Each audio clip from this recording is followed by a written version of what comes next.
check, mic check. I think it's this mic right here. Yep. Oh, that sounds like way crispy. Yep. I'm back. I'm back. Okay. Damn, bro. No, that you know what? It's so funny, bro, because like I've been shadow banned 3 times on our West Coast radio account, right? Mm-hmm. And 2 strikes on YouTube. Every time that's happened to me, it's like it's almost like, oh, like, dude, our Twitter got taken down, right? I I know. still can't get the Twitter back. Have you tried submitting like I following submitted whatever the things they're I telling you submitted to? submitted the appeal, did have not heard a response back. Damn. So yeah, I submitted an appeal too, but we just went live, so I guess I haven't told the people watching who are tuning in now. So yeah, we're just talking about the IG going down. We're But live officially. Bro, the YouTube's where it's at. At the end of the day, Mm-hmm. like Guru, for example, you build your YouTube, all that rest follows. Mm-hmm. That just is that is what it is. Yeah, I think so to get into kind of the nitty-gritty of it, right? If you want to know, because I've been fucking tripping. This happened on Monday, or I guess you could say Tuesday morning, overnight. You know, the IG got fucking like copyright claimed because of this is the post too that it got taken down for. Tommy McMillan's knockout because he broke the significant strike record, Nate Diaz's. Then I downloaded the UFC's. You know how they post the octagon side angle? It's not the TV broadcast, but they'll like it's like somebody filmed it on the iPhone and they post it up on IG like for all the socials, right? That's like the not copyrighted shit. So I always make sure like to post that and not the broadcast if possible, so that like I can still show people the finish.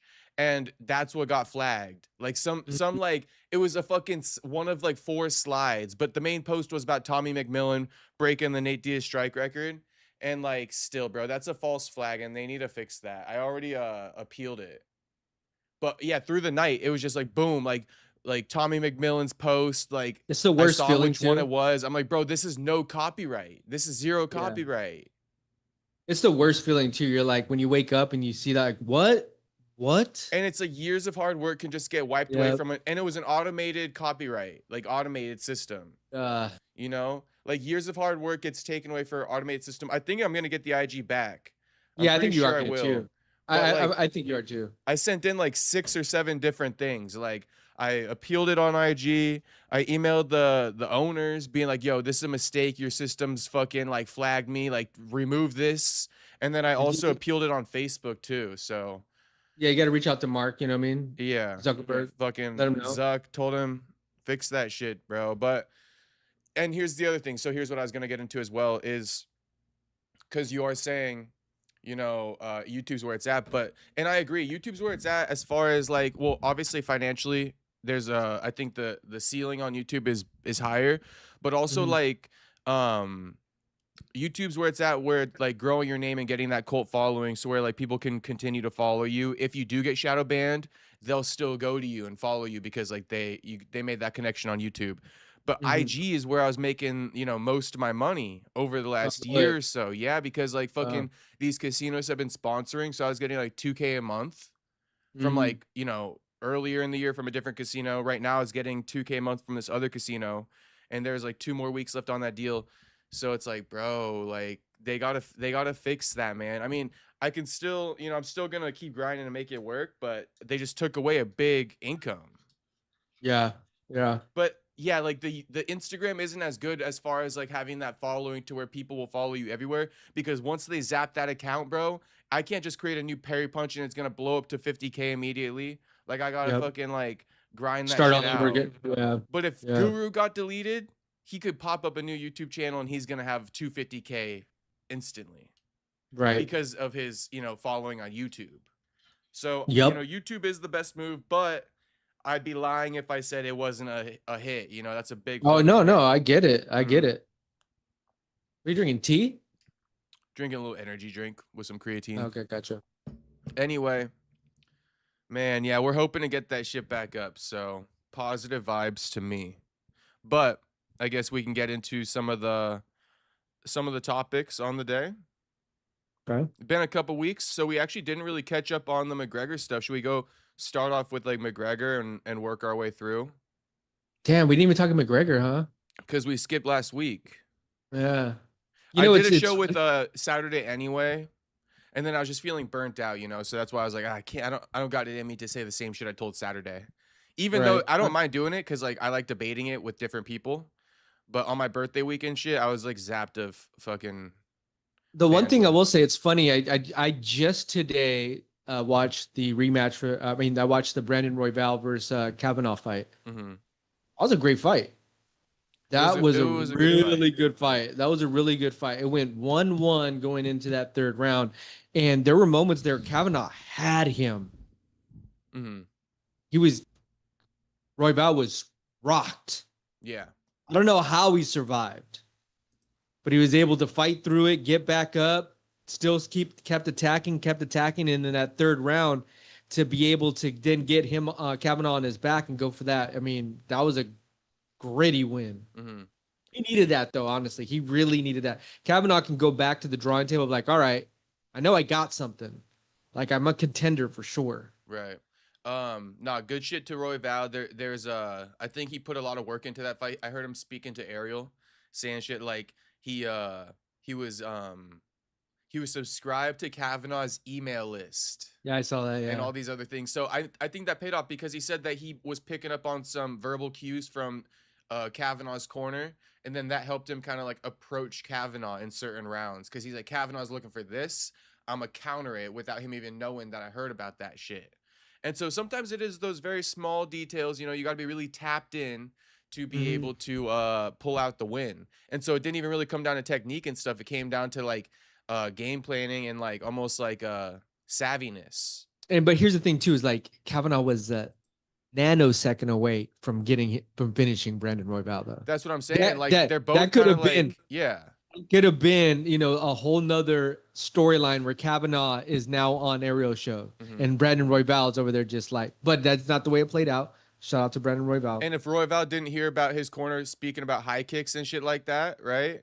Then maybe that shit would have worked on Royval. But that kind of was the difference maker in the fight. Yeah, no, that was a really good fight. That was a really good fight. Yeah, so I'm trying to pull up wait, that was on 329 obviously, right? Or no? Yeah, we had the Bobby Green, Terrence McKinney that fight, right? Yeah, Bobby Green, Terrence McKinney, Bobby also. So That was I didn't have wild the too, greatest bro. picks. I didn't have the greatest picks. That one I was wrong about. But good ship to Bobby Green. I'm not mad at it. Here's why it's wild is because McKinney was whooping him. He was kind of whooping him to start the fight. It was crazy that Terrence cannot finish after a first. I don't know what is in him that he only has that first 4 minutes. I think it's if I were to guess, I think it might be a lack of focus, like mental. He got a mental timer, because obviously he's like a. I imagine he trains. I imagine he does all the rounds in training. You know, it's not like he's like, oh, I finished my opponent in the first round of practice, I'm good for the day, and he walks out. Like if the coach is like, you're doing 3 rounds of sparring today, I'm sure he does all 3. 3 rounds. Yeah, I'm sure he does all 3. But I think it's probably like a mental lapse. I think like he loses focus after about 5 minutes. Like he switched on and then he switches off. And yeah, I think it was probably a combination of maybe getting a bit tired, but also switching off. And then Bobby just like kind of, steamrolling him. And Bobby, you know, showed he really has a dog in him. Yeah, and Bobby didn't lose that focus. You know, he got cut early. He did, and that's what I'm talking about. Maybe like that's the kind of thing I'm talking about. Where like I think Terrence doesn't possess that level of focus. I think he gets knocked off the game plan after about 5 minutes. I mean, it showed against fucking Bobby. 100%, bro. Because if there was no way he was real like fast twitchy to start off. He's like, just I don't know. He was clipping Bobby left and right. You know, every time Bobby entered, he's firing. He's on it. He's on the money with it. But then like round 2 comes along, Bobby's there was no round 2, right? Oh yeah, it was round 1. But you know what I'm saying. The second half of the round comes along, Bobby's still locked in, and all of a sudden he finishes him. It's been like 2 weeks, so my bad. But yeah, I see it right here. 4:59 of round 1. It was a bit. It could have been an early stoppage. You know, it could have been an early stoppage. We have seen fights where like it was, you know, the bell rang, right? And they go back and they start over. Because he wasn't down, right? He was still standing. It was a standing TKO. Right. So I actually, in real time, I did say like it probably should have gone on. So we should mention that as well. But I don't really Funny care. thing, It is what it yeah. is. Funny And thing, Terrence I wasn't think. complaining. Yeah, funny thing is that Terrence wasn't complaining. I think Bobby would have won that second round. He would have Bobby beat him. Mm-hmm, mm-hmm. I mean, he did. He won. He won. So Yeah. the Now, question is like, who does Bobby place? Like, who does he face next? honestly, I don't fully. We Like, we could. know he's not going on a championship run. Yeah, I think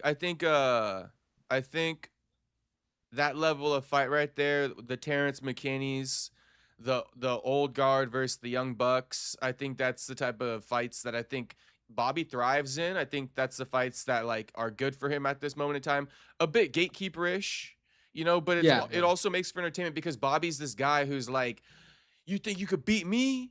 Like he's real arrogant about it, which I don't mind. I'm not mad at it. Honestly, give him Rafa. Rafa, yeah, that kind of shit. Where it's like you just got here, I've been here. Bobby likes to kind of rep his tenure within the promotion. He Right. likes that. He likes that talk. That's how he talks himself up. So I mean, I like those kinds of matchups for Bobby. Rafa's good. Manuel Torres, that's another good one. He just came off that loss. Yeah, Loco's big though.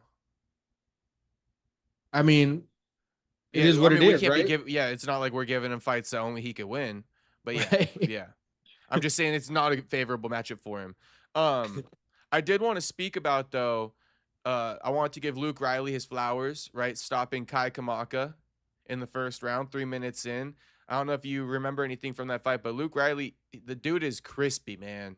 14-0. The dude is crispy. I mean, there's not much to say. I think he's got a high ceiling, very high ceiling. Featherweight. Okay, I remember this now. Okay, yeah. Yeah, and I think even like I'd like to see how Luke Riley does against, Sean O'Malley's team.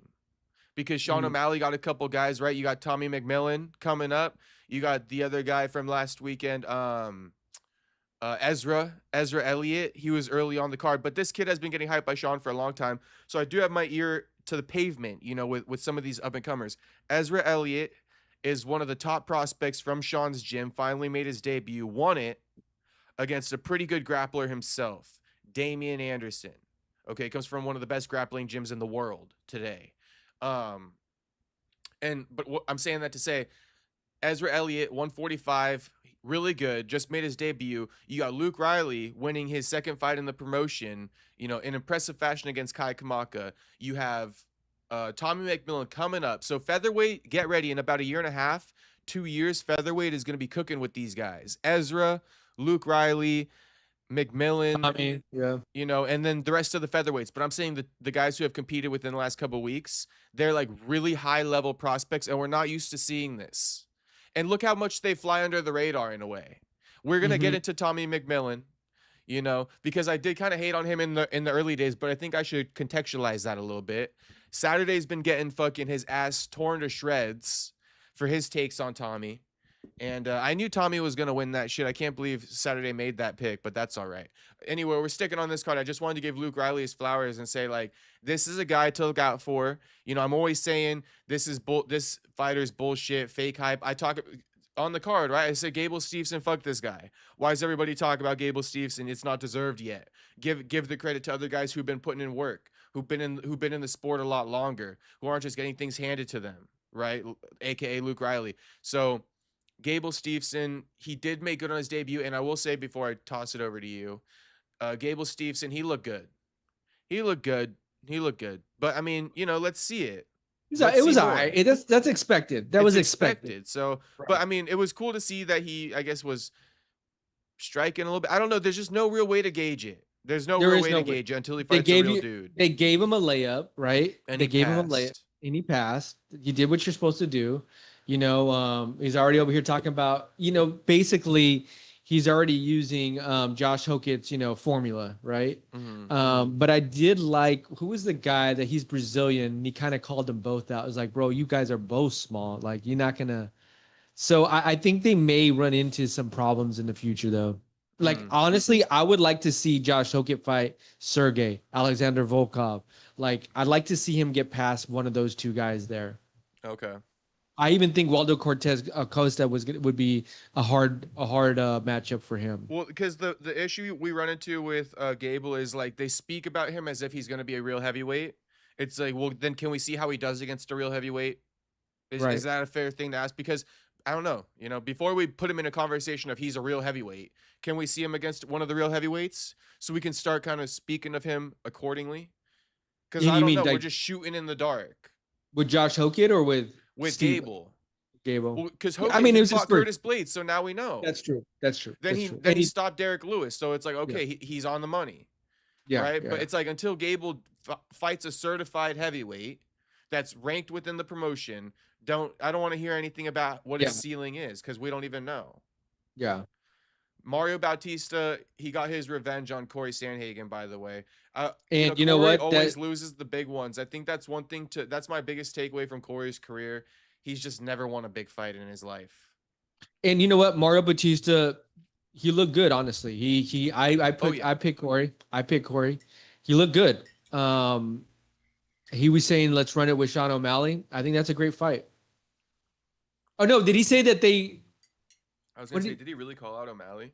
No, good. Do they train in the same gym or something? They do train in the same gym, so okay, maybe that's what it was. They would, but they don't want to. I think that's what it was. Like that'd be the one guy he wouldn't probably want to fight. I probably had it backwards. Like anybody but O'Malley. Yeah. Okay. I didn't catch the post-fight presser, but that's cool. Let's just kind of speed run through this. I guess there's no rush, but well, I was gonna say this. I'll just go real quick. Tracy Cortez, that was a letdown fight. Pinas, that was a great win. I want to see him future. Like the dude really looked deadly. He looked kind of scary in there, yeah. And not only that, he was taking, some hits from Caesar. Like it wasn't a gimme. And then he just dinked him. And that was it. And bro, Caesar the way he walked, a real good striker, by the way. It was funny because during the fight, they were like, why is Damon doing kickboxing? Why is he in a kickboxing match with a real kickboxer? Like, you're going to lose that every time. Yeah. And it was very even. I honestly was like, yeah, I can see what you're saying. But then once he dinked him, he knew, bro. He did the walk away. He knew he got him. Like, it was, I thought that was really good. Farad Bashra, I don't know why you would call out anybody else. You could barely beat John Garza. Barely beat John Garza. Who did he call out? He just saying that he wants a top 10 guy. Nah, bro, you need to fight another guy that's like probably 14 or 16 because that win was not impressive. Not impressive. Zachary Reese, I don't even know what to say about him anymore. Honestly, I'm done. No, I'm loving it. Keep it going. Keep it going. I'm just trying to make you centered on the screen in case you're wondering what I'm looking at. Yeah. I'm recentering you on the screen. And I'm just trying to catch the replay right now, see how it looks. Cody, out of here. Cody Durden? It's done. It's done. No, Cody Garbrandt. Oh, Cody Garbrandt. Both of them. Well, it's like, done. How much longer, Cody Garbrandt? Like, yeah. And you called out Alessandro Costa. You said, watch out for him. Watch out. Watch that fight. And you called it. Mm-hmm. Wayne Kong did her job. She just Tracy's just, I don't know where we go from here, honestly. Robert Whitaker, great win. Great win. Looked like a dog in there. Mm-hmm. And I just said, Brandon, we just talked about Mario. Patty didn't even, that was the easiest day at the office. Well, then let me have some just make a little commentary about that. But I do want to say sorry to the chat for not saying what up yet. What up to the chat? I see you guys all in here. Hey, no, there ain't no apologies. You can't go for like, hey, you guys are like have no aura. You guys must have no movement out here in the streets. Hey, but I said it carefully, right? You got it, but remember how I said it, right? I said, but that wouldn't be you guys, right? Because you guys all get puss. I said, you guys all get puss, so that shit's not according to you. I was I was feeling bad for the chat that day. I was bro, like, they were loving it. Days after, I'm getting multiple people saying in the chat, yo, Friday's stream was the best stream. Friday's stream was the best stream. I was listening to the replay on the way to the gym, just like in my AirPod, just driving. And I'm like, I'm hearing myself. I'm like even to myself, I'm like, oh shit, okay. Like, let me hear what I gotta say about this. Saying like, damn. You guys with the puss. Anyway, what's poppin', boys? What's poppin'? MTK was MTK was roasting me before we started the stream about that stream where I defended Holloway's wifey, when you guys were coming after his wifey and I started gaslighting you Well, I guys. thought that was a good spin, though. I thought that was a good like talking point, honestly. Did you appreciate me defending Holloway's wifey? Yeah, I mean, I gave could both sides. I was like, listen, this could be a super toxic thing, but I'm gonna give her the benefit of the doubt and say Well, that's just coincidence. She's a good person. and didn't he even? I mean, like you said too, He the came out. future will tell us a lot. Yeah. The future for will sure. tell us a Because lot. if they get divorced and then she takes custody of Rush, then we know her true intentions. Yeah, and You I know, don't women think, have but done that. They've like Well, adopted here- the son and then they divorce the dad and Well, then they here- fucking here's- squeeze the dad out the that's picture. crazy. That's That's fucking crazy. insane. but like what he said too was like, hey, look at she was already like doing her own thing, surfer, like she already had her own notoriety within her Like, listen, own she realm. probably being a pro athlete, why is it a bad thing that she a pro athlete, even if she was like, oh, I want to be with Max because he's a pro athlete, it's eye to eye. I happens mean, all the what's time. wrong with that? You It know, happens all you the probably time. want to be with somebody, in my opinion, who knows the type of lifestyle you got to live. You know, that would be Well, more appealing the second she finds out he's an athlete. And you're gonna be more in more type of circles, right? Mm-hmm. You're gonna be in more type of circles. You know, you could do that with any job, career. You know, if we were to take a line of 10 people and how they met their spouses, 7 out of 10 may have met them at their job. Yeah, you kind of either date up or parallel, right? Who the fuck wants to Right. date down anyway? Well, you said, what did you say that day? Like, oh yeah, like she how did you word it? Like she don't want to be with a guy that has a lot of money. Like you said, she wanted to date down. Yeah. Oh yeah, I said that's what I was saying. I was like, even if he was a goofball, she'd probably want him. You know, because Max A has bum. I think you called him a bum. yeah, bum. I was like, bums need love too. Yeah. Yes, that's exactly what you're saying. Because I think women, you know, women are intricate and like intricate beings. I think men are too, but I think the thing that women kind of like get or men, like, they only speak according to their experience, I feel like, and like a lot of them only have one experience. They either get walked over or they kind of like were the ones who were controlling the situations, so like they speak from that. But I feel like I could see both sides of it, which is like, that's why I say the thing about the broke guys, because yeah, like a rich guy thinks that like, oh, you know, like I'll never get cheated on, I got all the money, why the fuck would she go with this dweeb? And it's like, well, listen, this dweeb got to do a lot more to fucking make her like him than you do, than flex money. He actually got to have a good personality. He actually got to crack her good. You know what I mean? Like that broke dick hit a lot different. You feel me? And then, but the same thing with the broke guy. The broke guy is like, well, shit, she's gonna leave me because like she wants the money. But then, like, a lot of times with the money comes the boring ass lifestyle, some fucking square ass lifestyle. So like women, you know, that's never perfect for them either. Did you ever watch Indecent Proposal with Demi Moore and you know who Demi Moore is, right? The actress. Yeah, Demi Lovato, Demi Moore. I don't really know. Not Demi Moore, but this was like back in the day, maybe like 2000s, with Woody Harrelson.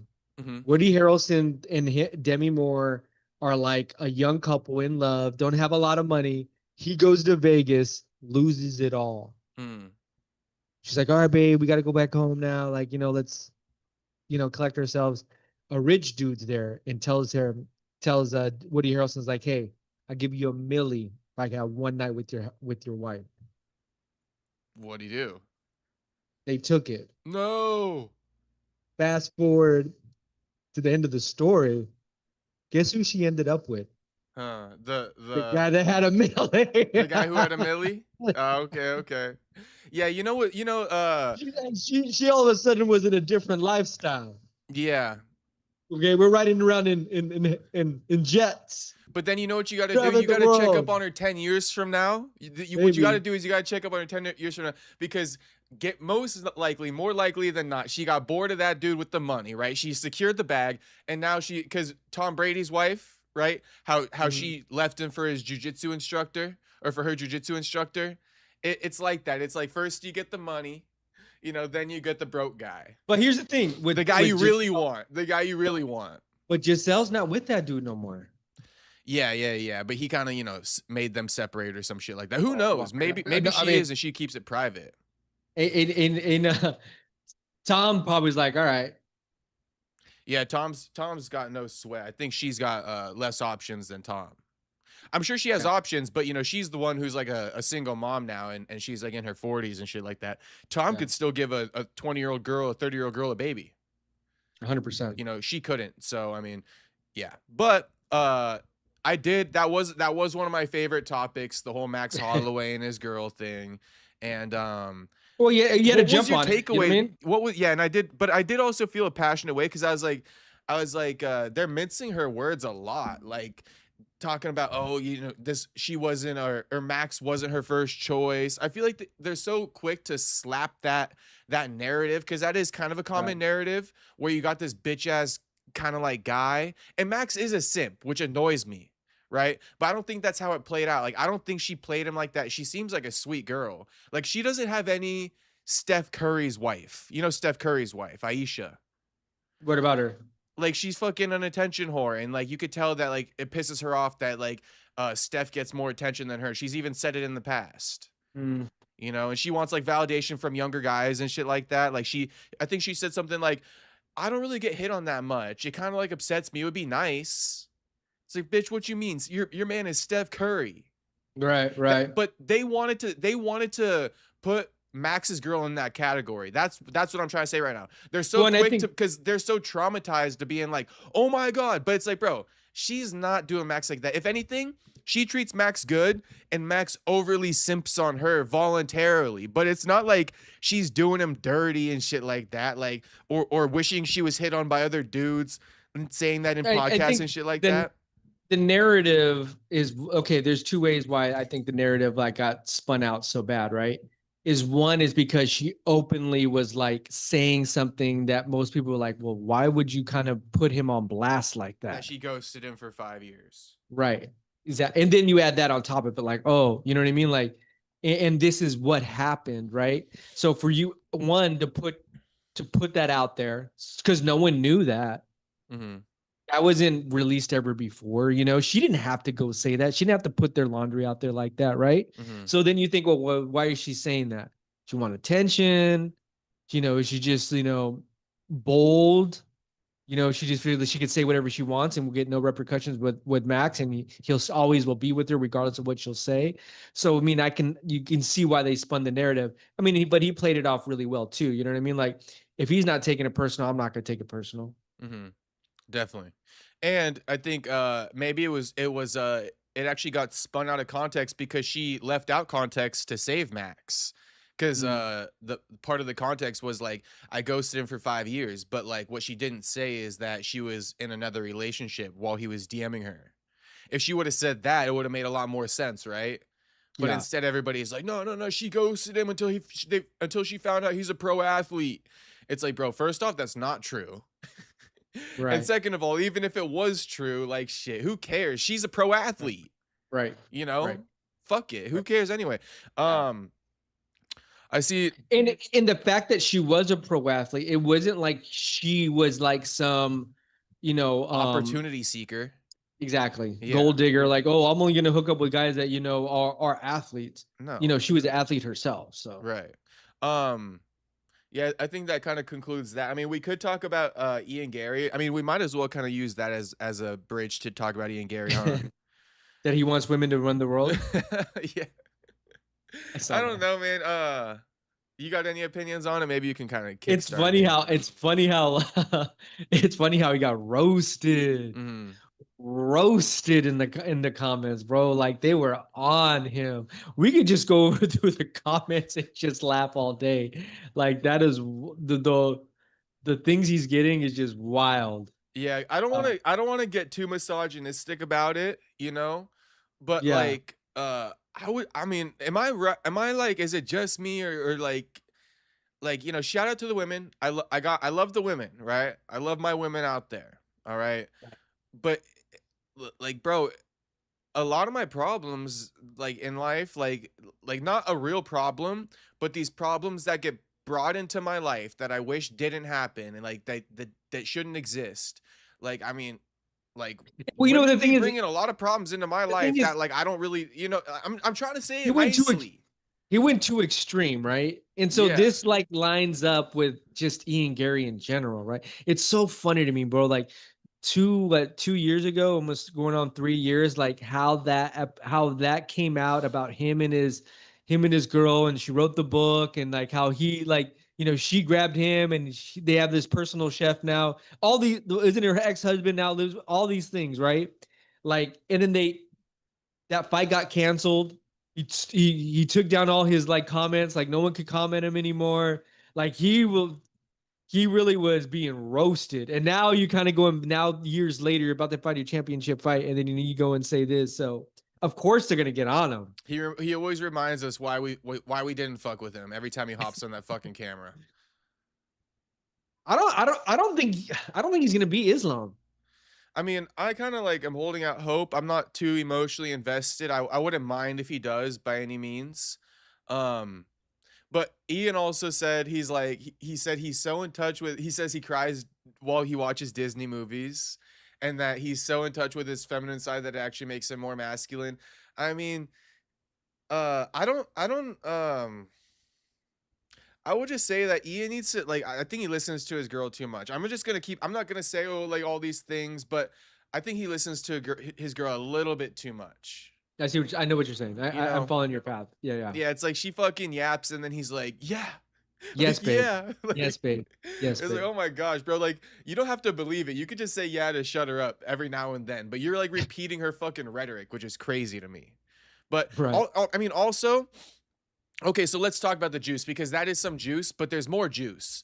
Ian's fucking family and shit. So you must not. I'm assuming you didn't watch the full podcast. No, no, no. I watched the full podcast. I was looking at the comments, and Ian. So he had spoken about his family and his mom. It's multiple parts. I think they actually cut out part of him dissing his family. On top of that, they deleted comments because his brother was responding. And so in the comment section, you'll see like this is the His third. brother was in the comments. His brother's in the comments. So let me give That's you the full context wild. because nobody's really talking about this. They're all talking about Ian being a cuck. On Which- YouTube. Yeah, on YouTube. If you look at the original interview, it's in the comment section, and his brother's comment has been reposted and it's been left up. And if not, I have it, so I'll read it to you.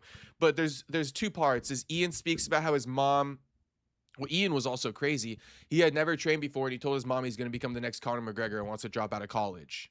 So, rightfully so, she was kind of like, bro, what the fuck is wrong with you? You're not going to do that and all this other goofy shit. And then he kind of like he just rebelled and pissed off his mom. So it gave him a rocky relationship. And now he feels like, oh, I am the next Conor McGregor. He's like, fuck you for not believing in me. But it's like, bro, you hadn't even trained. Like maybe like if you had trained or something and she still Right. didn't believe in you, like, okay, I'll see your side of it a little bit, but you hadn't even fucking trained and you want to drop out of college. Like one step before the other, buddy. Why don't you sign up at a gym and then you could drop out of college? So anyway, he's just speaking about his rocky relationship with his mom. They don't really get along too well, right? And then he was speaking about Neil Magny and the backlash he received for going in on him for the comments about like I'm a beat Ian Garry like I whoop my son, right? And Ian's like, bro, I've been hit before. I've received lashings and whoopings and blah blah blah. And I actually didn't read his brother's full comment, so I will right now. But that's what his brother's kind of responding to.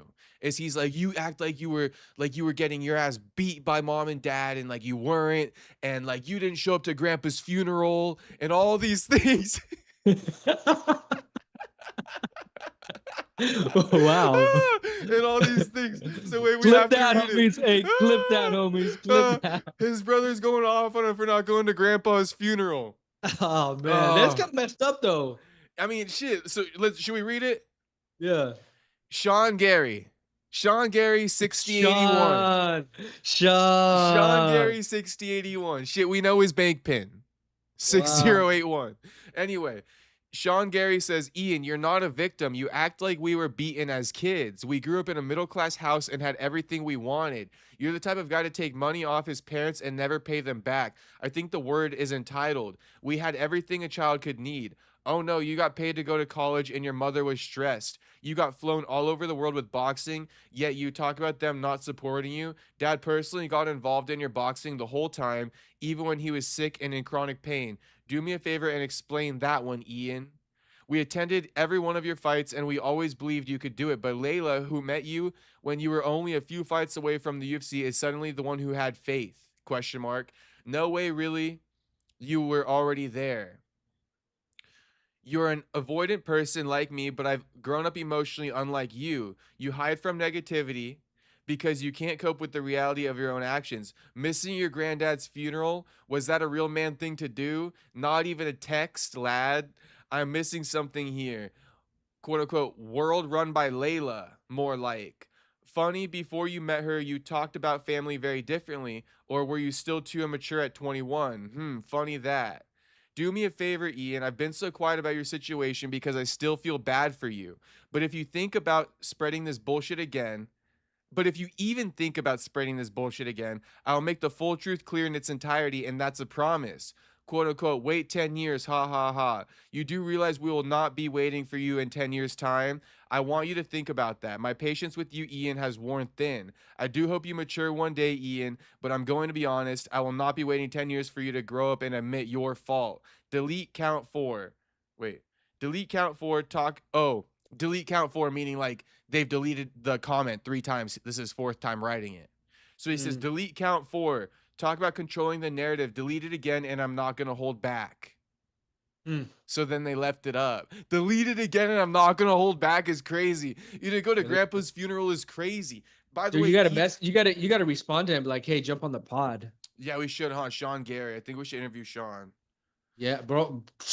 That would be a crazy interview. Yeah, we're going to have to reach out to Sean Garry, 6081. You know, he even said that he How was do paid to go to college. His parents gave him money to go to college. well, That you know is what's some funny? rich kid shit. It's funny. I hear this, and I'm like, okay, how do I know that's his brother, right? In the How do I know comments, this? they're all validating it. It's got to be. Well, Somebody two. would have said it wasn't. Well, two. I mean, because it could just be an account, right? But two, he did say a lot of deeper stuff in there that, like, okay, who would only know this information? Dad was sick and in chronic pain. Mom and dad paid Right. for you to go to college. You're an And avoidant person. if it isn't his brother, that's the biggest troll of 2026. That was some crazy shit. No, if it wasn't his brother, though, it's as easy as saying, who the fuck is this? Right. Who the fuck is this? This isn't Ian's brother. This is a lie, and it could have been validated easily. The fact that it's been deleted, there's an episode, there's part of the podcast that's cut out. If you watch it, there's a cut when he speaks about his family. I think Layla separated him from his family. I think his love for her, I think that she kind of like the way she talks. I think she kind of separated him and shit like that. Like, you know, you don't need them. I mean, it's typical cult like shit, but it's like you don't need your parents, you know, they're holding you back, blah blah blah. It's funny. Me and my brother were talking about this. It's so funny too. Like when my mom was alive, I used to tell her when we moved out of the house, like I basically we already moved in with my ex-wife at the time, right? Bro, I didn't talk to the family at all. Like only when I needed to stop by and like get something, you know what I mean? Like, or if I was down the street from the house, or you know, like you just get separated and you start building this life with this person. And that's just to say that she was like trying to pin me against my parents. That's a different story, right? That's a whole different story of trying to pin someone against your other family, and then you get consumed with like oh, okay, yeah, maybe I shouldn't be so close with them. And that usually happens with words they say behind the scenes. Are they kind of like, you know, being positive about your family or being negative about your family? And when there's money involved, add money into that. Power, money or power. You add that to the equation to the new girl that came. You know, like whoa, and the family's like, hold on. Like, who are you really dating here? You know, and in some families won't. You ever see a Succession? No. On HBO? Well, it's basically kind of based around the Fox Empire, you know, Fox News. And one of the sons starts dating this girl that's in theater, and the dad's like, "This is cute, but she'll never be in this circle." You know, because you start thinking like, why? What does she want? You know, in this instance with Layla, She wants knowing, Ian and all of his riches to you know, herself. I don't You know, know. you're saying that could be. I It mean, could be. with him not now having, I didn't know he didn't have a relationship with his family. I had this no idea, and he seems very family oriented. Mm-hmm. From the outside looking in, the image that he portrays is family. To leave your home, your motherland, and to go down to Brazil, and now I don't think he's Irish anymore. Yeah, I think he's Brazilian. he's Brazilian. Right. So I mean, it's his whole identity is changed. Yeah, Ireland doesn't claim him. So he has a weird way of kind of like operating, I would He say. does. He has a He weird way of does. operating. You know, disowns his family, doesn't really, you know, leaves Ireland to the point where like the Irish fans don't fully claim him anymore. You know, drops out Well, of because college he's before even training MMA is kind of an odd one to me too. well, and that I can see that, right? There's plenty of people that have gone to college and said, "Hey, my passion is here now. Mm-hmm. I want to go chase this dream now." You know, there's a million It's just people that crazy that does he that. never tried it. I guess he's just very ballsy. So you know, I'll let it be. It's a Sure. I super mean, ballsy move though. right. Yeah. And crazier things have happened. You And need that so, delusional confidence though. So maybe, you know, that's the yeah. same thing that attributes to his success today. And you see the success of Connor, you kind of want to go like, you start dreaming, right? Mm-hmm. You start dreaming like, oh man, this is what I really want I'm to do. going Anyway, all in. I'm going all in. You know this, you know, when you get obsessed over something, it Mm-hmm. could be like being social media, doing podcasting, like you are just boom, laser focused. Like this is what I'm doing. This Mm-hmm. is what I'm going to do. You know, you just consume And it. everything else is like, fuck, it's taken away from me. If I wasn't doing this, I could be doing what I really want to do. So I get it. You know, I get it for Yeah, sure. I That's get why that I'll too. take it back. But I didn't realize him. Now he's saying where his relationship is with his mom. I didn't Mm-hmm. know that. Yeah. If the comments are true about what his brother is saying, we didn't know that either. And then you add on top of it what we see from the outside looking in of how Layla's fingerprints are all over this product. And she's a lot older than him, mind you. Right. You know, Right. she's also got him to like here's what I mean by he listens to her too much. I feel like you have something you want to say though. No, I was gonna say too, and we all know guys where like you start getting some pee and you're like not with the homies anymore, right? Like super sprung. Like he got super sprung. He And I mean, did. the evidence kind of shows that. But I want to break it down in a almost like a more like, you know, real dived in context here, and then Okay. we can maybe move on because I don't know how much deeper we can get on it. But here's what I'll say about it. It's like, okay, so she's older than him, right? And so Yes. with her being older than him, um, there's a lot of the things where I think she talks to him from like an experienced standpoint. Because it was in the podcast too, where she'll be like, he was saying like my wife told me, you know, when I buy a house, I'll feel more like this, right? Mhm. And then he's like, when I bought the house, you know, she was right. I felt more like this. And I feel like he listens to that every step of the way. Like she always tells him how he should be, and he always listens to it and he doesn't go against it. Because like think about it like this. He also is living with, or at one point in time, you know, the husband, the father of her other child was living with them. He hired him as the nutritionist, you know? And like what am I trying to say?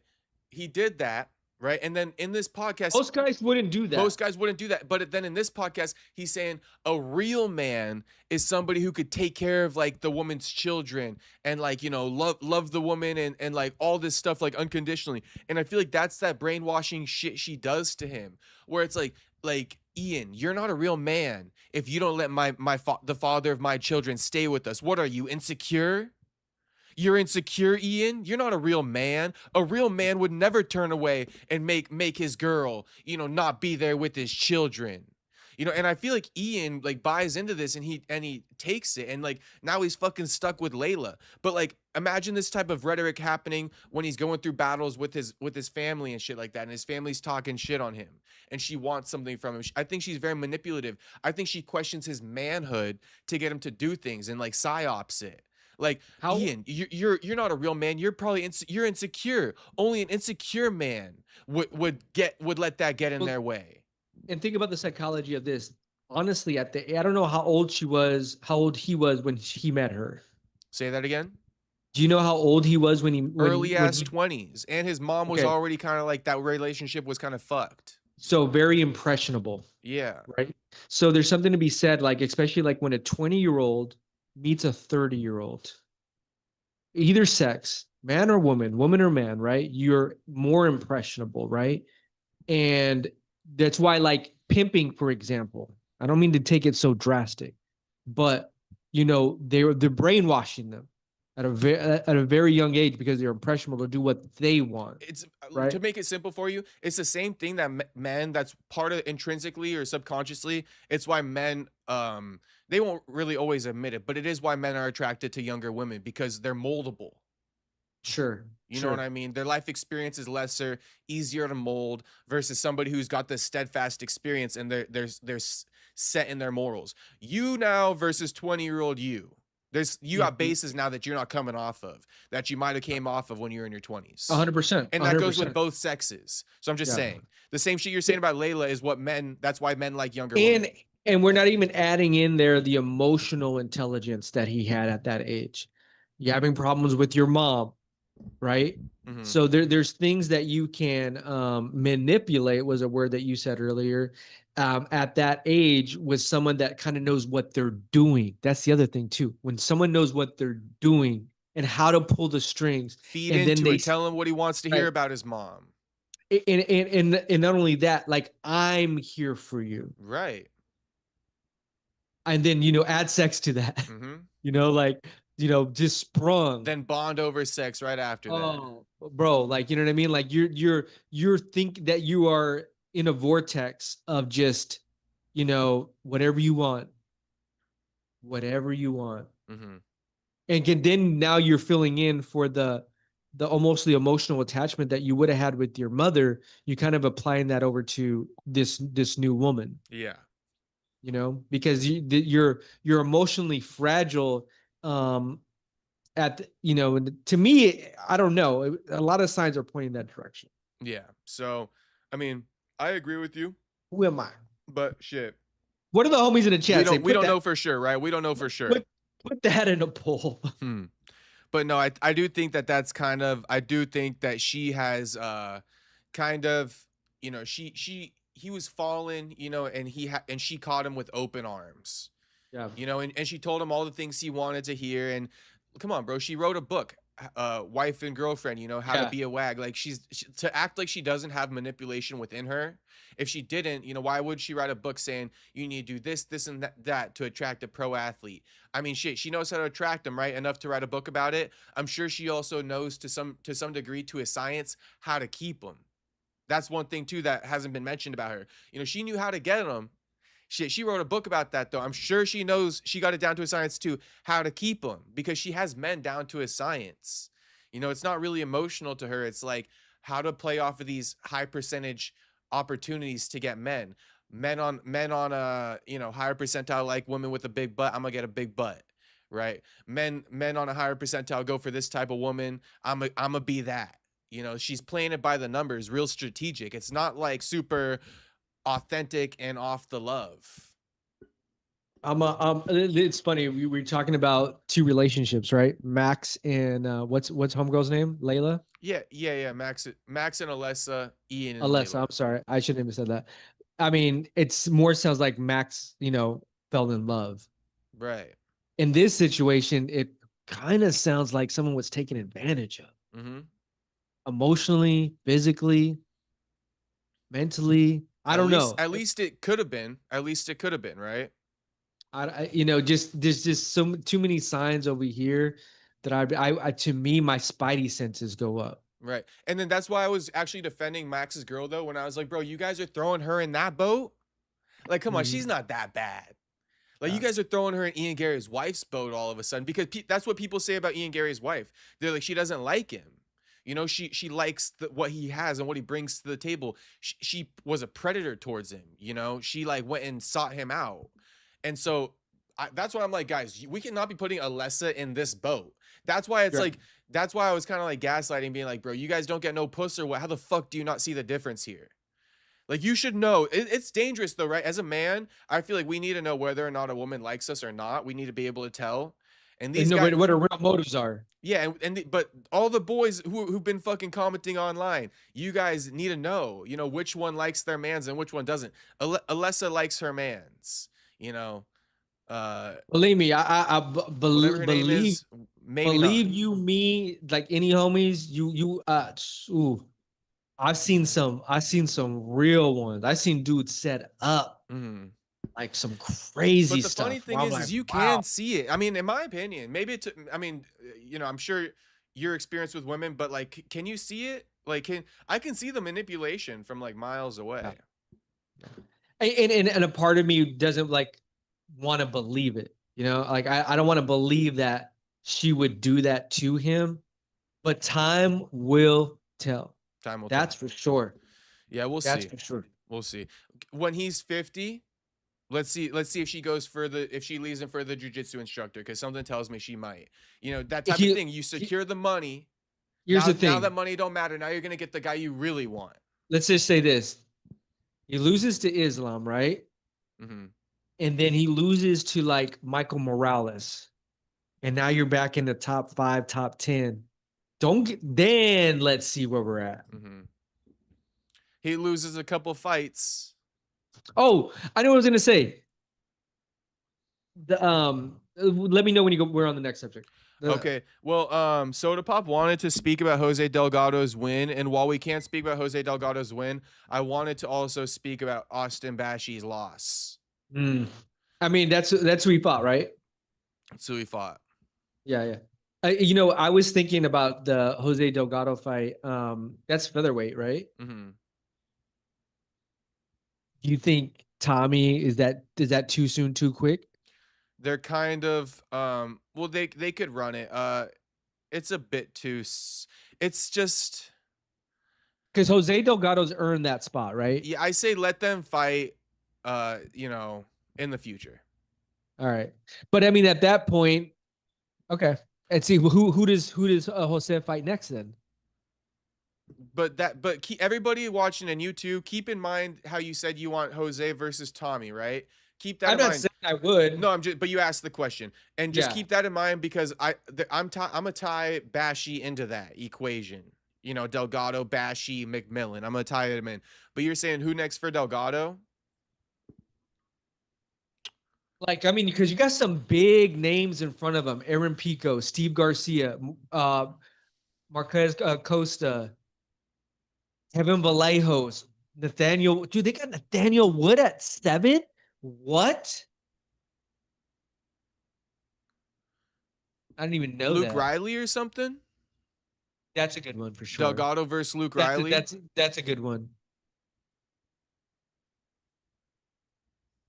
I think it's too soon for him. Even They're hot Morgan Charre. prospects. Morgan Charre. You know Oh, what I'm talking actually, I about? like that. I like that more. Delgado versus Charrier. Charrier. That's Yeah. Joe Anderson Brito. I mean, he's 15. I say give Delgado just another builder fight, but let's not knock off two prospects. If you feel Yeah, me. I know what you're saying. I know Yeah. what you're saying. You got William Gomez. That's a tough fight. Sabatini is a tough fight. And anything along those lines. Just I think almost make sure the guy's not too name value, not too name brand yet. Because Jose's got big fights he can build into about a year from now. Let him like basically Jose will be a guy that hopefully we speak about in the light of like a Loco Torres. Mm-hmm. You know Yeah, how we right. speak about Loco Torres today? He got a little highlight reel of KOs. We kind of look back and we're like, bro, look at the work that he's done. Hopefully in a year's time, we're speaking about Delgado like that. Like, remember what he did to so and so and so and so, and then they can build up these big fights. Yeah. Now I was gonna say this. Can I get on my Bashy take? Or when you're Yeah. okay. So I was gonna say Bashy versus McMillan. Bashy and McMillan were actually booked before, but McMillan had to pull out. I think it was on Contender Series or something. I can look it up real quick. But I was gonna say Bashy versus McMillan, but no. And do you know why I say no? Mm. Because Yeah, so Bashy and McMillan were supposed to final contender, but McMillan pulled out in 2024. I say no because Bashy has nothing to bring to the table. And these guys need to start getting like to some degree, like this needs to be a thing, man. If you don't bring anything to the table, enjoy life in the shadows where you want to be and where you belong, you know, but you want to be, you're putting yourself in the shadows. You just want to fucking fight and at that have a boring ass style. Being a wrestling prototype in the Big 26 is fucking crazy. You know, but you want to do that and ignore all the aspects to the game, then okay, fine. Enjoy it in the shadows. You don't get rewarded with a Tommy McMillan fight because you're gonna get the cloud off Tommy's name. And here's the thing, right? I'm keeping the spade a spade. You're actually decently good, Bashy. Like you're not super bad. Your style is super shit, but like you're not the worst fighter in the world. You're kind of good, and you could beat Tommy. So then you beat Tommy. You put out his fire. Now we're left with your stinky ass. Mm-hmm. You know, so you don't get the Tommy McMillan fight. And I say that to say, you know, Bashy needs to leave his team, bro. It's like Bashy, I'm going to say why he pisses me off. And But I'm going to say why he pisses me off. And like, I hope that it can get translated, but it's really a feeling that I'm trying to put into words. But it's like Bashy's style and everything. It's so like,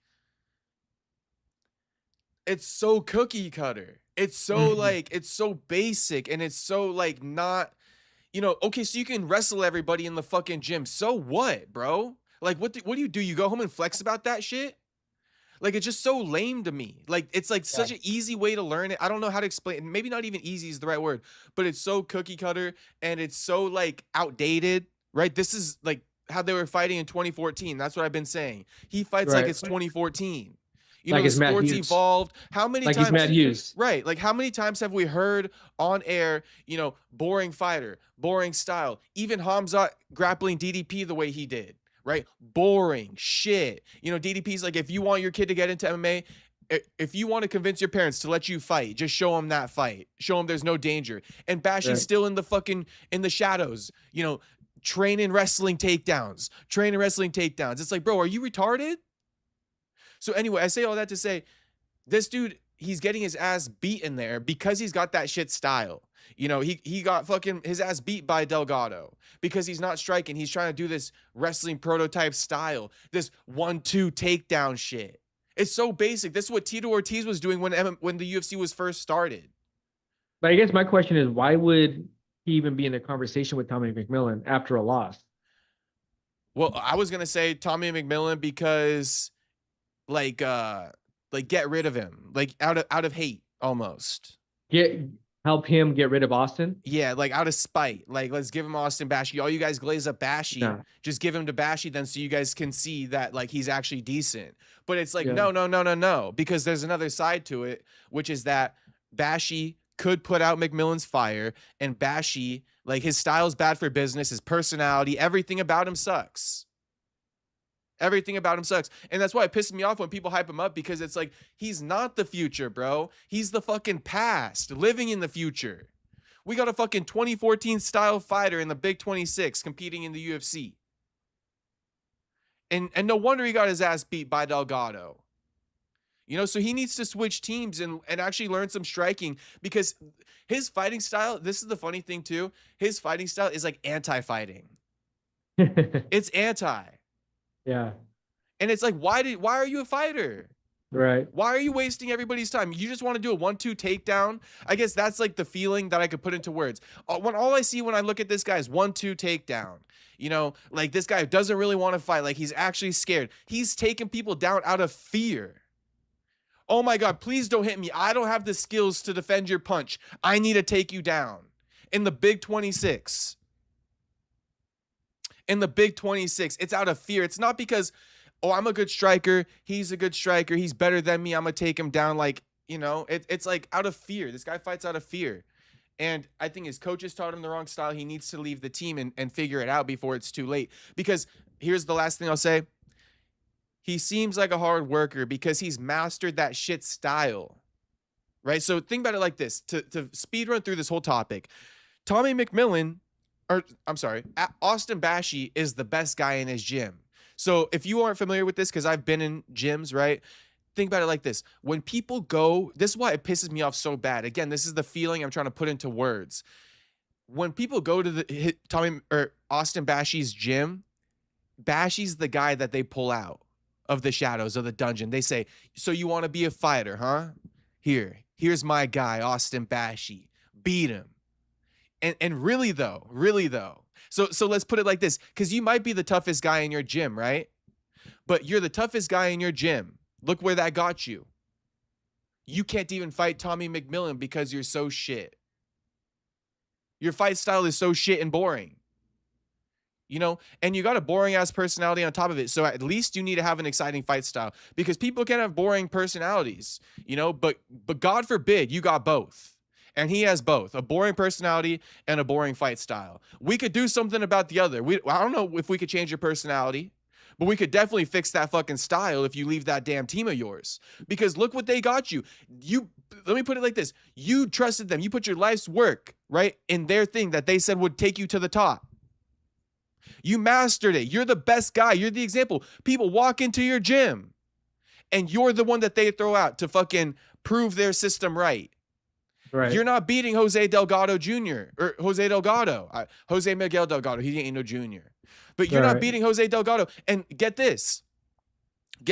Jose Delgado is not the best guy in his gym. Is the mathing yet or no? Yeah, no, that's mathing. Delgado is not the best guy in his gym. When they go to MMA Lab, they pull out fucking, better guys than Delgado. Let's just say it like that. They pull out better guys than Delgado. You know, Benson Hendersons of the world, real champions. You know, and they say this is the fighting style, so to speak. But Bashi's the best guy in his gym, and look where it's got him. You're the best guy. It doesn't even warrant you a Tommy McMillan fight. That should say everything. Tommy McMillan is 2 fights into the UFC, and he's already surpassed you. Right. Tommy McMillan isn't the best guy on his team. Sean O'Malley teaches him. Right. Right? You got other guys like Ezra Elliott in there who are on the come up. They're equals. You got Jose Delgado on the team. You know, so I'm just trying to make it real crystal clear. Bashi's the best in his fucking region, in his team. And this is where they got him. It's time to leave. It's time to move on, bro. This is you mastered their style. Right. That's a compliment, though. You took it to the top. But Time look where it got up. you. Look where it got you. Yeah. That shit fucked you over. You trusted the wrong people, because if you master their system, ideally you should be at a higher caliber than that, no? You would think. But maybe I'm just cooking a little bit and it's harsh and it sucks to hear. But I've been saying this for a hot minute. So Bashi can't even fight McMillan because it poses too big of a risk. He's actually decently good. McMillan's too big of a star though. And like, we're not sacrificing McMillan for fucking a Bashy in the Big 26. I couldn't see that at all. Yeah. Just without even knowing any of that, I would not. But I got 10 minutes for you. Okay. I don't know what else is on the topic list. I was just gonna just real quick, just on this last card with DDP versus Kamaru Usman. Chase Hooper, shout out to Chase Hooper. Fatima Klein, I honestly thought Ricci was gonna outstrike her, but Fatima really showed another level. He already went over Tommy, Jose. The other ones I really didn't get into. And then Christian Leroy Duncan really put it on Cannonier. Like, the dude was got another level. What did you think about McMillan? Pre-fight, post-fight. The kid got some swag. And then he backed it up. That's what I thought. Okay.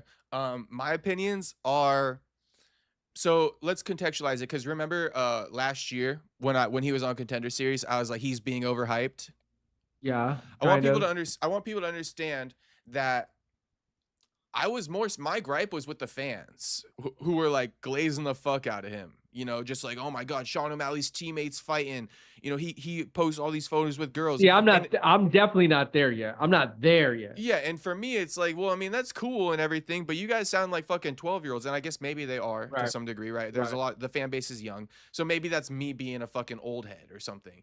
But it's like, so that was where my criticism lied. It's like, you guys are overhyping him, and he hasn't really done anything yet. He hasn't proved anything, right? Right. But afterwards, because I think after like I mean, after I'm still not impressed just because he beat Alberto Montez. okay, fair enough, but hear me out. Hear me out. After his Contender Series win, right? To take it back, to give the full context, after his Contender Series win, the next day, people were posting, "Oh, Tommy McMillan, you know, 10 chicks," and it's just, I don't know, it rubbed me the wrong way at the time. So I will kind of like say that, yeah, I was saying he was being overhyped, but because of those things, he was getting overhyped for hanging out with women and shit, and I just think that's kind of like goofy to like, you know how pocket watching's goofy? Like bitch Sure. watching is even goofier. You flexing another man's bitches is so fucking goofy. It's insane. Right. Oh, It's insane. I couldn't even imagine having those words come out of my mouth. And that's why I was like, when I was seeing all these blogs being Or like, caring. you know, they're flexing Tommy McMillan's bitches to the world. It's like, bro, let Tommy do it. Anyway, Exactly. that's where the criticism came. I was like, he's being overhyped Right. because of this goofy ass shit. When I saw Yeah. him fight though, I'm like, all right, this guy's got something. And so to add more context to it, after seeing two fights, right, in the UFC, because the Contender Series and the UFC are two different things. He's a bit of a slow starter. You know, he's a bit of a slow starter, but in both of his UFC fights, he settles in real nicely. And he gets a lot of good like pace or momentum going, or both. Like or actually, I think the right word is rhythm. So he's a real slow starter, but as the fight goes on, he's got excellent rhythm. And he overwhelms the opponent. You know, he just steamrolls through him. I think that he's young and he could take a lot of punishment. And what he doesn't make up with it, what he doesn't have in skills, he has in sheer hunger, determination, and youth to some degree. So I think that a lot of times when you're a guy like Saturday who looks at it from a super technical, stylistic aspect, martial arts is also spirit. You know, Usman spoke about it in media. It's also youth. It's also how much damage you have on the speedometer, so to speak. It's also hunger. You know, what are you willing to push through? So you have to weigh these things. Brendan Royval, Right, Bobby Green. right. You have to weigh these things evenly with skill at times. That's what makes it so hard, because a lot of times people will say, "Oh, he's not losing. His dad just died." But shit, that doesn't matter either to some degree. You got to weigh them evenly. Motivation with the skill set. And I think a lot of people are looking at Tommy's skill set and being like, this guy's going to get washed. But I guess it's not translating through the screen how passionate this guy is about the sport. You know, this dude has a serious passion, and he's a 3-time state champion in wrestling in Montana in high school. So like, again, a lot of people don't know much about fighting, but if you you know, he just broke the striking record, right? The significant striking record. I know we haven't seen it yet. I wasn't expecting that. I know we haven't seen it yet, but this guy's better on the ground. He just doesn't really show it. He's trying to style. And so, but that's even better for the fans to know that, like, 100%. this dude can stand up if people take him down. He can defend takedowns and keep it on the feet and keep it exciting. You know, and if you like what's on the feet, you know, if it ever goes to the ground, he's forced to stay there. Best believe he got some shit in his tool bag there as well. You guys just haven't seen it yet. And we know eventually you're gonna have to fight the Usman Magomedovs of the world. You know what I mean? Like So 145. Whoever, you know, the toughest challenges at 145 are. Right. Marabs of the world. Yeah, except those are 35ers. Right. But Volk and shit like that. Yeah. Yeah. So you know, shout out to Tommy McMillan. I'm just saying all that to say that, like, a lot of people hating on Tommy, and I think the kid's pretty decent. I'm excited to see what they line up next. Yeah. And I guess you see, I'm one of those guys, I don't drink the Kool-Aid too fast. I'll get a sip. Okay. Based off what I've seen, I'll just put it like this. I won't give him a full cosign, but I like the narrative. The third Diaz brother, I like it. I like it. I could get behind it. It's, you know what's funny to me? It's like they're from him and Sean O'Malley from Montana. Yeah. Ain't no swag Montana, dog. So forgive him if he comes off a bit nerdy, all right? He's not from Cali. Okay, he don't got that Cali swag. It's just too natural over here. Yeah, you know, I mean, what kind of girls you think we're running into? that's I what I mean, was you just and gonna me, say. our whole life. You know what I mean? Like, bro, we ran across a lot of dimes. Yeah, I was just gonna say that he's probably running into like a baddie a month over there in Montana. We running into a baddie a day. Oh, an hour. A baddie an hour. Shit, anywhere you Bro, go, pretty much. right. People And would shout actually out to be all the surprised Midwest homies. if you Shout out to all the Midwest homies. you ever go out of like state to some other place kinda and you're like, damn, we actually have a lot of hot chicks in our area. Well, not only that, it's like how slow You kind of that take it for granted. you do Like you take it think for it's normal. yeah. Even in SD, you know, you probably like I know there's a lot of baddies in SD. You probably like shit. If you go anywhere, you know, Well, they'll be like this. Not you the know why it's the case. difference is because, bro, I could drive up the coast right now, Mm-hmm. San Diego, Pacific Beach, Carlsbad, Oceanside. You know, I haven't even got to Irvine. I haven't even got to OC. Yeah, shit. Irvine, Laguna Beach. Right, Yeah. bro. Just this game. We're not even in LA yet. Malibu. It's just like all the fucking hot spots. Bro, we got like 40 spots. Yeah.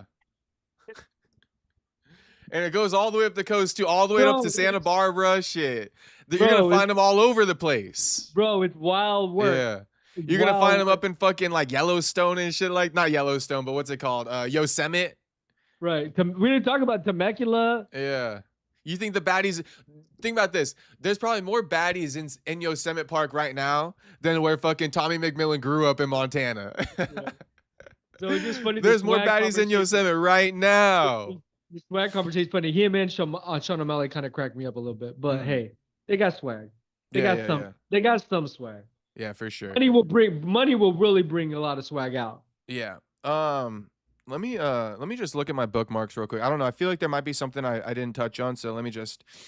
I was gonna say, man, I did want to kind of give Usman some flowers, bro. Like to see him in that, bro. He beat DDP that 5th round. Yeah, I'm actually not down on Usman at all. I put a joke in the title saying that DDP is the real African king, but I'm just trolling. It's not, you know. But to me, it was like, this is what I wish when I see fighters do that. Like, where was that the 3rd and 4th and 5th round?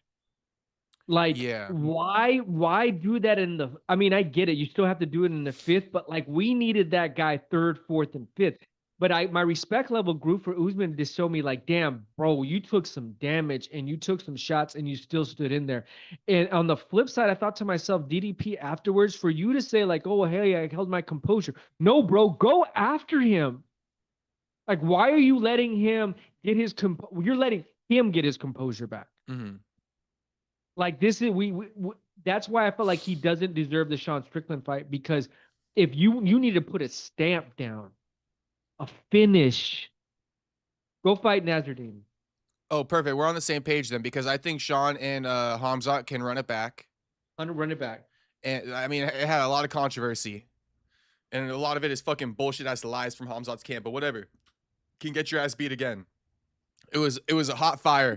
We got to sell that twice. I think DDP beat Sean. Well, he already beat him twice. That's what I mean. And I think styles make matchups, right?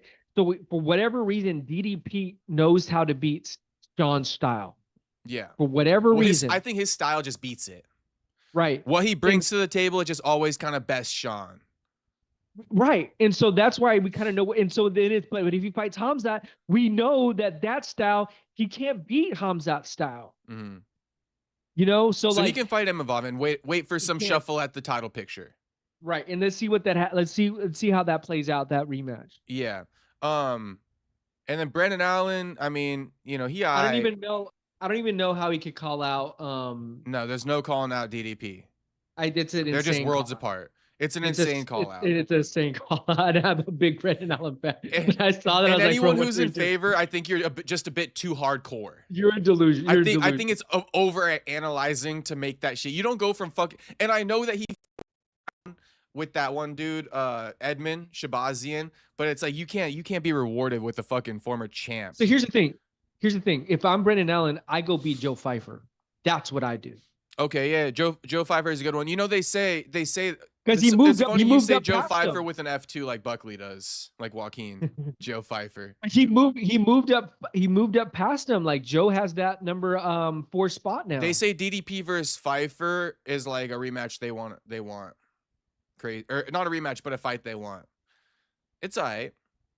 It's all right. DDP versus Imavov is cool. Okay, I wanted to just read something to you though. Um, just because I've said this a lot in the past, but it seems like other people are kind of like starting to feel the same way. And I just want to see what you think about it. So this random account, it went viral though, but this guy goes, so sick of hearing Poirier crying about retirement. Get a hobby, play with your kids, start to golf, stop talking about how miserable you are. And it's like, and then someone else says, quote tweeted it, and they said, no, but seriously, why does Dustin Poirier just milk interviews talking about how horrible his life is? Like, I was saying this too. I was like, bro, you got a lot more to live for than you got to bitch about. And I don't know. That's just more people, I guess, are catching on. I don't really fully need your opinion unless you want to share a thought. But No, I did bookmark that to kind of like it. I would just say this. I heard some of the interview yesterday, and it's one of, to me, I'm more saddened by it than anything. Like it's just not a Dustin Poirier thing, bro. That's a lot of people. That's a lot of people. Not, and with success or without success. With whatever your identity was, that it no longer is that thing that now fulfills you. And he's right? Like, what do you fill your time with when what he was used to doing was going 8 hours in the day at gym? Like what do you do? Like, how do you now be happy with life, bro? I use this analogy a lot of times. Anthony Bourdain, you would look at Anthony Bourdain like he had everything. The man took his life, bro. Like, you know what I mean? So like we could put, there's too many examples of people at the highest levels, at the lowest levels, that like they just cannot be at peace. I could You know? speak about this, but it's like I don't know if you have enough time. So maybe we could open it and do it later. But I feel like because while I don't fully agree with like DPs bitching and moaning constantly just after the retirement, I do get what you're saying, and it's just an odd one because I guess to put it simply, I feel like that shit happens to like Bourdain and certain aspects like that because um the shit people really struggle with in life is like shit that gets like shamed or shit that like you're really not supposed to do. But again, like you're really not supposed to do it because maybe it's difficult to not do in some aspects, and whether it's doing hard drugs, whether it's, Whatever the vice stealing, or is, yeah, whatever you know how the infidelity, the list goes on, right? But there's a lot of things that get shamed so much to where people don't want to talk about it. And I think that's why people, I think, because they're just basically having to live in a secret because they can't really express it. open it up. Yeah. Yeah, yeah. And see, and for me, I see a cry for help. Mm-hmm. And that's why I say I go back. I'm saddened by it. Like, I want to take Dustin and like talk with him. Like, bro, like, let me help you heal. You know what I mean? Like, but that's just me on like where I'm at right now with my own journey and like sobriety and stuff. So, we could definitely dig in deeper on next time. But I did watch that, and people are definitely gonna. I get where people are coming from. Yeah, my thing is, I wonder like if Dustin's unhappy for the reasons that he says, because a lot of that doesn't make that much sense. I mean, it makes a little bit of sense, but you could have all the sometimes I'm fame in like, the world. You could have all the things in the world, right? right. So where does the unfulfillment really come from? That would be a question, who knows the answer? But I guess I'll propose the question. Are you really unfulfilled because of the things you're laying out, or is there more so like underlying it?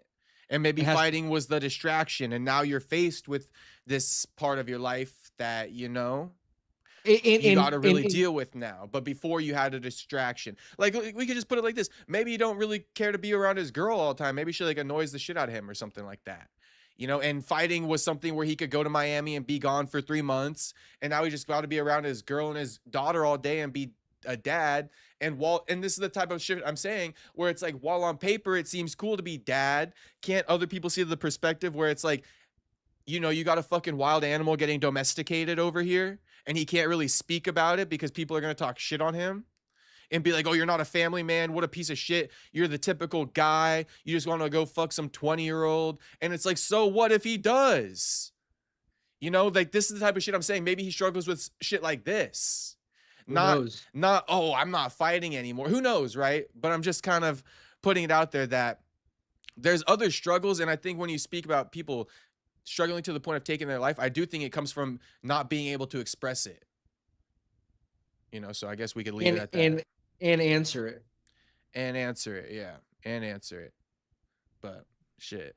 That's a topic. Listen, I got Uncle Live this weekend. You got Uncle Live? I got Uncle Live too. I got Uncle Live. I wish I would have saw the Roundtree fight, but we're not gonna get that. I'm gonna take Magomed.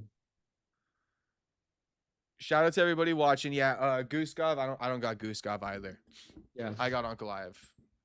Not too excited about the rest of the card, but hey, we're here. All right. You gonna be around next week too? Yeah, I'll be bound next week. Okay, for sure. I'll take Steve Erceg too. And your boy Islam Dulatov's fighting. Oh shit, okay. Another one, remember another one they glaze up because he got looks. Watch him win. I know. It's fine if he wins, but it's just like, guys, can we just be a little bit more, can you guys be a little bit more secretive when it comes to your fucking fandom for these guys off of like how much bitches they get or how handsome they are? Like keep that shit to yourself, just glaze them up and be like, oh my God, Dulatov won. But it's like, oh my God, I remember when it's like, this guy's a model. It's like, oh shit, bro. That's keep how it to your fucking self. That's how That's why he won, because he's a fucking model. All right. All right, homies. All right. Shout out to everybody in the chat. Thanks everybody for watching. We got Space Kid saying stay live a little longer. Shit, maybe I'll stay live a little longer. All right. Should we send MTK out and then I'll hop on the live? You might as well just kick me out. Hey, you should do a move like, hey, you just gotta kick some people out. Like, hey, MTK, you gotta catch it on YouTube, homie. You gotta catch it on YouTube. All right, homies. All right. Peace out, brother. I'll see you next week. All right. We got MTK out of here. DP Prol. Now, shit, I don't know how long I'm gonna stay live for, but I could stay live for a minute or two. But I don't have shit to say. You guys got to ask me questions because I don't have shit to say. I've been talking. I've been yapping. Good sport. Girl dropping him. What up, though? What up, though? Been a couple days. Nah, I mean, what we could talk about is my IG got fucking deleted, boys. Nah. For real though. If I'm staying on, we gotta talk about what I want to talk about. My IG hasn't been deleted yet. Let's not fucking jump to conclusions. But my IG's been suspended. Hopefully temporarily, and hopefully it'll be restored soon. I can check right now. But yeah, my IG been fucking suspended, bro. And I appealed it and shit. We're waiting. It's a false flag, bro. It's a fucking false flag. You guys wouldn't believe it. It's a fucking false flag. Nah, it's not. Nah, I thought somebody might have reported me. No one reported me, bro. It was an automated fucking claim.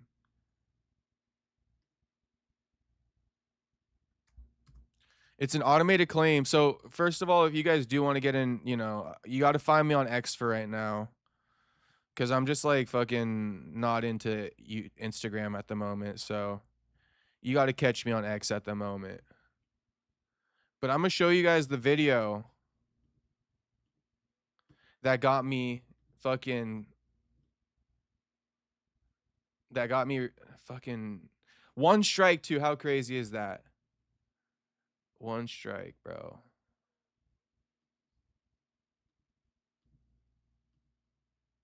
What happened? I'm gonna show you. I made a post. You know, you guys know how I do it. I made a carousel post, you know, a little swiping post. Tommy McMillan breaking the significant strike record that was previously owned by Nate Diaz, right? You guys can follow that so far. And then literally, how funny. This is what I posted. I posted this. This is no copyright, bro. This is filmed on a fucking iPhone, cage side, or if it's filmed on a regular camera. But this wasn't copyrighted, bro. This is false. This is a false flag. Yeah, I posted this as a part of the carousel, just notifying people that, you know, Tommy fucking broke the significant strike record on his ass. This was a part of like 3 slides or 4 slides, and I got fucking, they fucking took it down, violating the terms. That's bullshit, bro. This is no copyright. This was not, they don't, let's put it like this. You think the UFC or fucking Paramount paid to copyright this shit? No, bro. No, they didn't pay to copyright this fucking footage. This is what they post so they can get reposts, because the other shit will get flagged immediately. Talking about the real broadcast. So, no, it was an automated fucking flag. And Instagram is so lame. It's just like, what the fuck, bro? There's been so many times where it's like, oh, you know, we took down your post. It was like, blah, blah, blah. And then now all of a sudden, like, they just delete. It's just, there's no logic to it. But I'll just say it like this. Basically, they've done false flags before, and all they do is just take it down. They don't fucking delete the account or tell you got a strike or anything. It's just like, no, we're taking it down. Like, the people asked to get it taken down. Now I'm penalized. Bullshit, bro. This is it too. This is it too. So it's a nightmare. We really need to get that back up. But I'll be on X from now on. I'll be on X from now on for the time being. And also TikTok. You guys already know.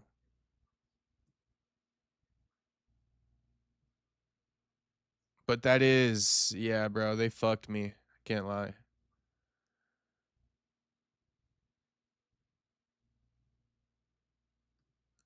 And so, yeah, I've just been stewing in my misery since Tuesday. Yesterday was the day that I found out. Overnight, and I filed all my fucking claims and everything, so I hope they respond back to me. I imagine it might take them a little bit.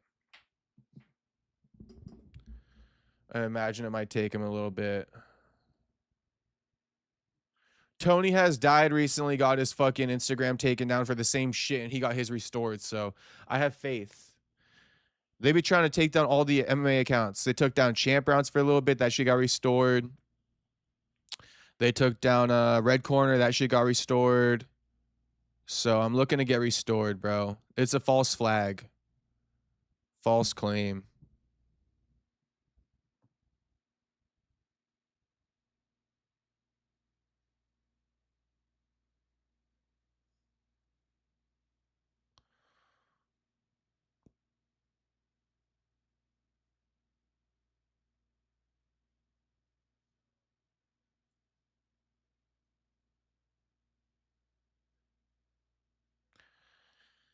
All right. All right.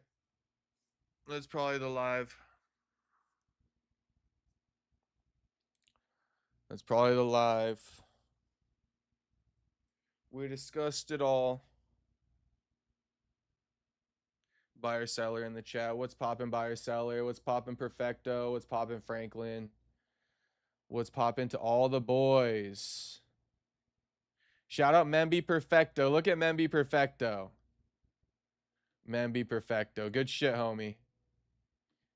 You know we love to see that membership next to your name, Perfecto.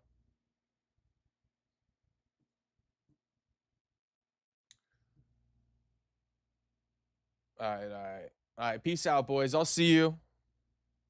Shout out Andrew Nance. I'll see you, boys. I will just say, keep me in your fucking prayers, boys. Keep me in your prayers, because I need all the positivity I can get. So if you're a praying man, shit, say, I hope Jacob's Instagram gets restored. The great Perry Punch Instagram account will be restored by tomorrow. Shit. Pray that it gets restored ASAP. All right, peace out, peace out.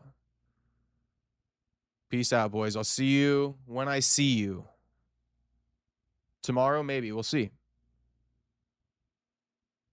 Oh, I did see MMA Now in the chat earlier, and yeah, like that's not number one on my priority list. But shit, we'll get to MMA Now when we get to him. Today was not the day, though. Obviously, with the MTK stream, they're taking your IG because you're a threat. Yeah, yeah. Call me the threat. All right, peace out, boys. I'll see you.